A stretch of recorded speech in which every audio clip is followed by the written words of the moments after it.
भगवान महावीर ने हर व्यक्ति को उस परमात्मा ने 90 रुपए देकर भेजे हैं, लेकिन 10 रुपए की पूर्ति वो मरघट तक नहीं कर पाता है। ध्यान रखिए, उसके पूरे 100 कभी नहीं होते हैं। आदमी की उम्र 100 हो जाती है, लेकिन वो 10 का नोट कभी पूरा नहीं हुआ। जो है उसमें सुखी रहो। मान्य सब सोच का फर्क है। सद्भाव में जियो, अभाव में नहीं। 2 तरह के लोग होते हैं। एक गुलाब के पौधे को देखता है, वो भगवान को गाली देता है, बारे भगवान कैसी नाइंसाफी करता है तू। एक गुलाब के पौधे में 1000 कांटे, एक फूल। ये क्या किया तूने गुलाब के साथ? कैसा अन्याय करता है? 1000 कांटे और एक फूल। और एक मेरी सोच का आदमी जब उस गुलाब को देखता है तो भगवान को गाली नहीं देता, धन्यवाद देता है कि वाह रे भगवान, तू 1000 कांटों में भी एक फूल खिला दिया करता है, जिंदगी आनंद में बना दिया करता है, गुलाब की कीमत बढ़ा दिया करता है, एक फूल से गुलाब कीमती हो जाया करता है। 1000 कांटों में एक फूल तो दिया तूने, तेरा लाख लाख शुक्र है मेरे परमात्मा। ये सोच है मेरे भाई, ध्यान रखना। आप सोच सकते हैं गिलास आधा खाली है, और आप सोच सकते हैं गिलास आधा भरा। तुम्हारे ऊपर डिपेंड करता है। यदि कांटों पे दृष्टि होगी तो घर नरक बन जाएगा, और फूल पर दृष्टि होगी तो घर स्वर्ग में परिवर्तित हो जाएगा। ध्यान रखिए, जो है उसमें सुखी रहो। विचार करिए। अब सेठ को चैन नहीं, सेठ बेचैन हो गया, धीरे धीरे बीमार हो गया। हाँ, आदमी तन से उतना बीमार नहीं होता जितना आदमी मन से बीमार हुआ करता है। मैं आपको बताऊं, मैं आपके अहमदाबाद में आया हूं इलाज कराने के लिए, और इलाज कराने को मैं आया हूं। कितने डॉक्टर मिले होंगे मुझे, 1.5 साल से परेशान हूं। किसी ने कुछ इलाज किया, किसी ने कुछ इलाज किया, लेकिन यहां आने के बाद मुझे लगा कि दुनिया सच कहती है कि अहमदाबाद में रोते रोते आते हैं और हंसते हंसते जाते हैं। जब मैं आया था तो मुझे हाथ पकड़ के चलना पड़ता था, ज्यादा दिन नहीं हुए, और आप देख रहे हैं मैं बिना हाथ पकड़े भी स्टेज पर आ रहा हूं। ध्यान रखिए, विचार करना है, सोचना है। कुछ नहीं, डॉक्टर ने जब मेरी जांच की तो उन्होंने कहा कि 1.5 साल से आपका उस चीज का इलाज हो रहा है जो परेशानी आपको है ही नहीं। ध्यान रखना, परेशानी तो कुछ और है। इतना बोलते ही ध्यान रखना, दवाइयों से मन ठीक नहीं होता है, दवाइयों से तन ठीक नहीं होता। मन को पॉजिटिव कर लो तो तन अपने आप ठीक हो जाया करता है। विचार करो, मैंने कहा था ना, मैं पूरा यदि चल के गया, व्हील चेयर जो चंदू भाई ने मुझे दी है इनकी इन्हें ही लौटा गया। नहीं, वैसे नहीं कि मेरी जगह तुम, ऐसा नहीं। तो मैंने कहा था पहले दिन कि मैं से अहमदाबाद का 7 जन्म ऋणी रहूंगा, जो मेरी चर्या को शुद्ध कराने में कारण बनेगा। ध्यान रखना। लेकिन अभी ज्यादा एक्साइटेड नहीं हो रहा हूं मोदी की तरह। केस बिगड़ जाए, क्या कर सकते हैं, लेकिन आशा है हम नहीं बोलेंगे 400 के पार।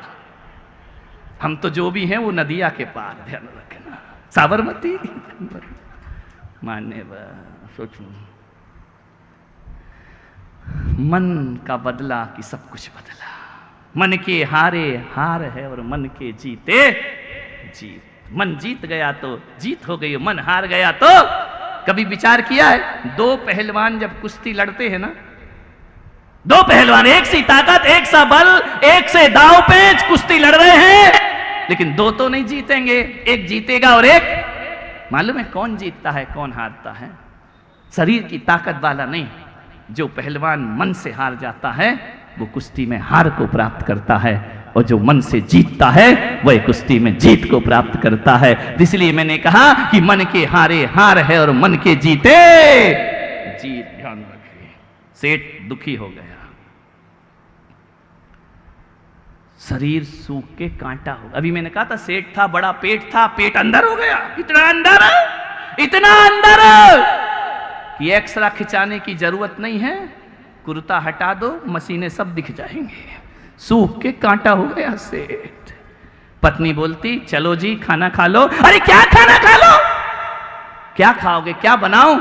आजकल तुम्हारा खाने में मन नहीं लगता है। तुम बड़े शौक से खाते थे, पूजा करते थे, मंदिर जाते थे, अभिषेक करते थे। अरे तू सब छोड़, बहुत टेंशन है मुझे, बहुत चिंता है। ये चिंता लग गई सेठ को। ध्यान रखना, एक बात याद रखना, चिता मुर्दे को जलाती है और चिंता जिंदा को जलाती है। ध्यान रखना, रोज जलाती है। और चिता और चिंता में ज्यादा अंतर नहीं होता है, एक बिंदी का अंतर होता है। बिंदी रख दो तो चिंता बन जाती है, और बिंदी हटा दो तो चिता बन जाती है। चिंता लग गई सेठ को, बहुत चिंता। क्या मेरे बच्चों के बच्चों का क्या होगा? खा रहा है लेकिन तन में कुछ लग नहीं रहा, दुकान जा रहा है, मन अशांत है। सेठ बहुत दुखी हो गया। सेठ ने चिंता की, चिंतन नहीं किया। आपके मन में भी गलत विचार एक सेकंड में आ जाते हैं।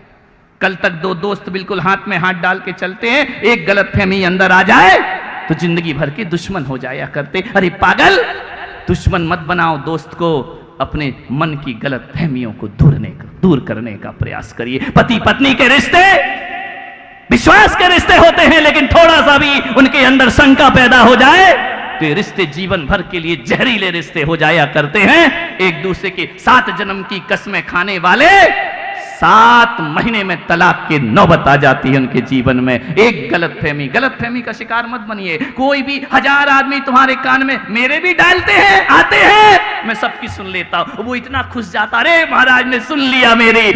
करता मैं कुछ नहीं, यहां सुनता हूं, यहां निकाल के। अरे दुनिया भर का कचरा तुम मेरे कान में डालते हो, तो ये कचरा मैं रखूं क्यों? मैं म्यूनिसिपालिटी को पहुंचा दिया करता हूं। जाओ फेंको इसको ले जा करके। फालतू की बातें पड़ोसी अड़ोसी की कहने में मत लगो। मेरी बहू बेटियों, अपने घर जैसे स्वर्ग को नरक मत बनाओ। ध्यान रखना, गलत फहमियां मत पालिए। सेठ के अंदर एक बात आ गई कि मेरे बच्चों, इतना सोच लेता सेठ, चिंता करने की जगह चिंतन कर लेता। यार क्या हुआ? कोई मेरे बच्चों के बच्चे लूले लंगड़े पैदा थोड़ी होंगे जिनके लिए मैं छोड़ करके जाऊं। अरे जो मिला मेरे भाग्य से वो मिलेगा उनके। इतना सोच लेता तो काहे को टेंशन में आता सेठ। लेकिन सेठ के मन में एक कुविचार आ गया कि मेरे बच्चों के बच्चों का। इतना सोच लेता ना कि पूत कपूत तो का धन संचय, और पूत सपूत तो का धन संचय। सपूत होगा तो धन जोड़ने की क्या आवश्यकता है, खुद कमा लेगा। और कपूत होगा तो जोड़ कर भी रख जाओ। तो 1 लख पूत 1.25 लाख राती, तहा रावण घर दिया ना बाती। किसके लिए चिंता करते हो? आने वाली पीढ़ी, आने वाला भविष्य। नादान हो तुम लोग। मान्यवर सेठ बीमार हो गया, सारी जांच कराई, normal, blood test normal, BP normal, सारे टेस्ट हो गए, हर रिपोर्ट में लिखा नॉर्मल। तो सेठानी ने कहा, फिर ये सूख के सोंठ क्यों बन रहा है भाई? इसको क्या हो गया? सब चीज तो नॉर्मल है इसकी, ये एबनॉर्मल कहां से हो गया है? बोले बड़े परेशान हो गए। मालूम है सेठ बहुत दुखी हो गया। एक शेख सादी नाम का बहुत बड़ा फकीर हुआ है, उसका एक पैर नहीं था, बैसाखियों पर चलता था और ऊपर देखकर खुदा को धन्यवाद दिया करता था, नाचता था, झूमता था। एक कुबुद्धि वाला आदमी मिल गया, बोले क्यों रे, क्या कर रहा है? बोले खुदा को धन्यवाद देता हूं। बोले पागल है क्या? खुदा को धन्यवाद दे रहा है? जिसने तुझे एक पैर नहीं दिया उसको तू धन्यवाद देता है? शेख सादी ने कहा कि हाँ मैं उसे धन्यवाद देता हूं, क्योंकि मैंने दुनिया में ऐसे भी लोग देखे हैं जिनके पास दोनों पैर नहीं होते हैं। उसने एक दिया है, इस बात का मैं उसे धन्यवाद दिया करता हूं। उसने मेरा कितना रहम किया है, उसने मुझ पर कितनी कृपा की है, एक पैर तो प्रदान किया है। एक फकीर मस्जिद की सीढ़ियों पर बैठा था, नवाब आए।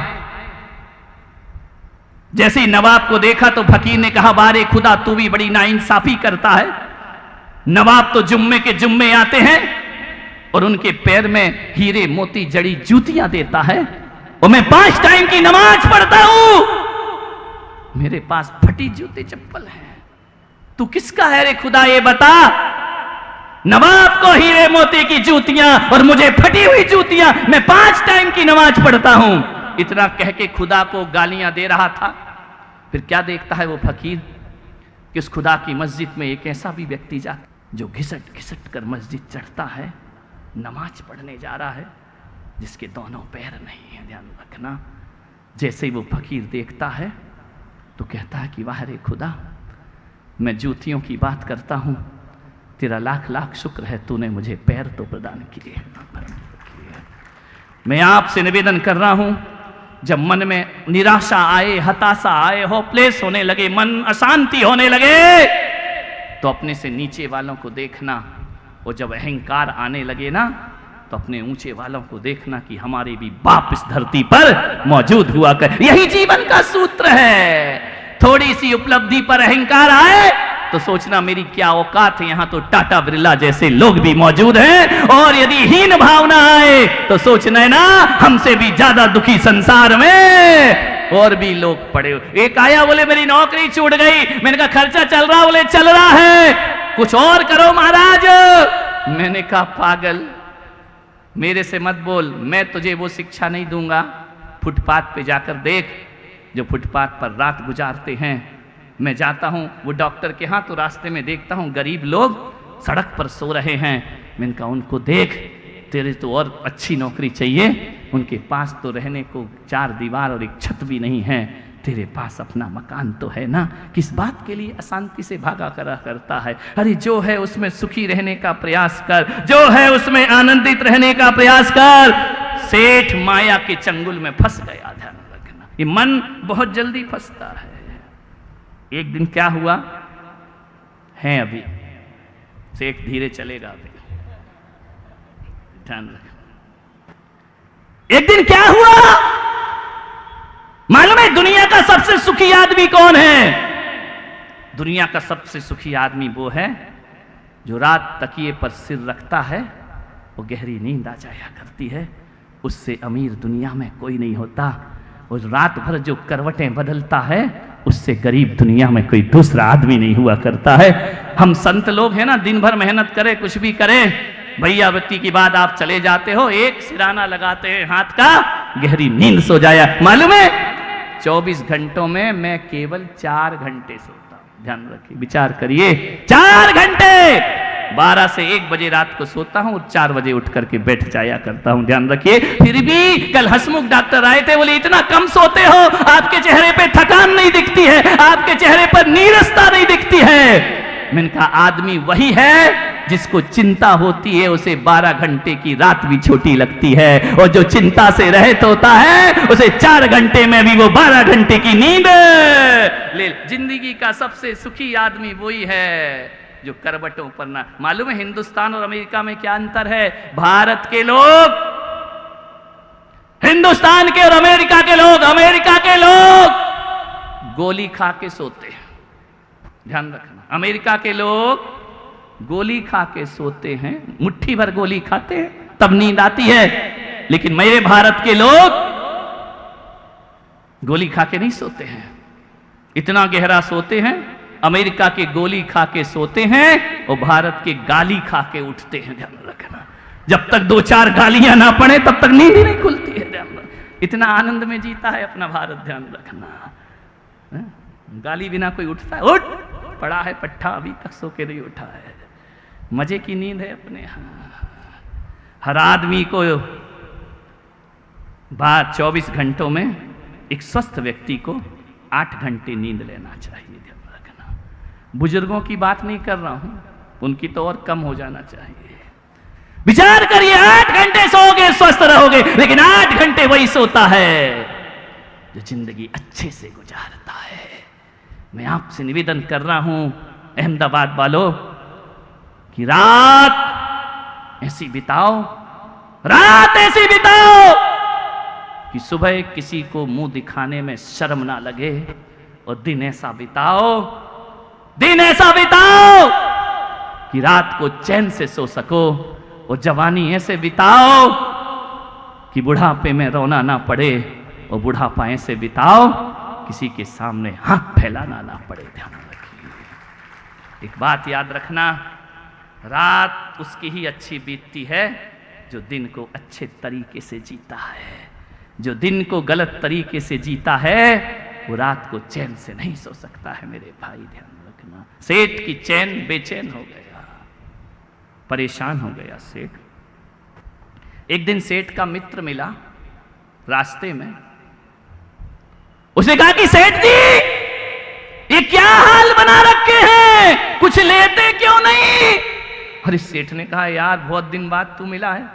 अरे तुम बड़े हट्टे कट्टे सेठ थे ना, तुम्हारा बहुत बड़ा पेट था ना, ये क्या अस्थि पंजर हो गए तुम, क्या कर लिया तुमने, क्या हो गया तुम्हें? उस आदमी ने कहा, सेठ ने कहा यार नहीं जाने क्यों कुछ दिन से मेरा शरीर ढलते जा रहा, ढलते जा रहा, ढलते जा रहा, जीने का मन भी नहीं करता है।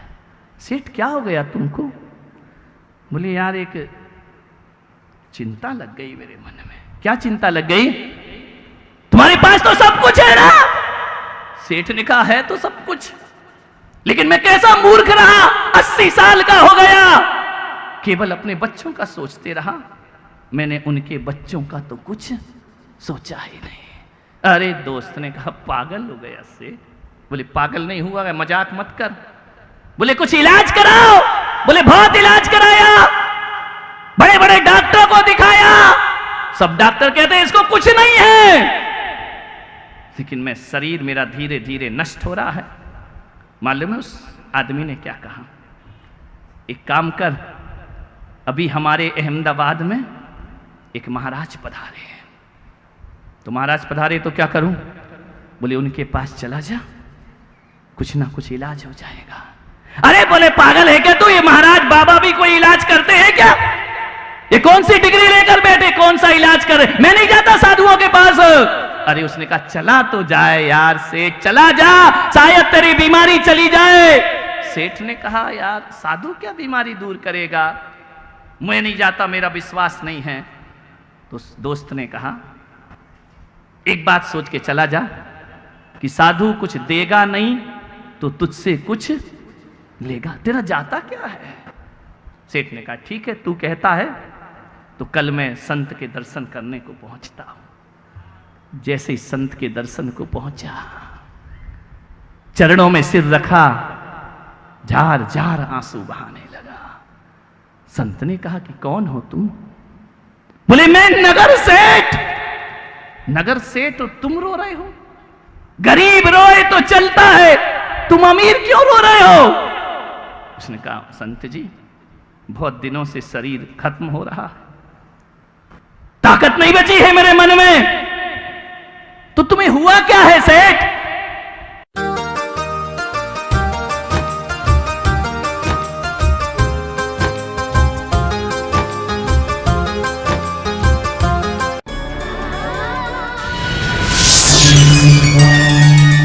शत्रु और मित्र से बचने का बहुत अच्छा तत्वार्थ सूत्र के 7वें अध्याय के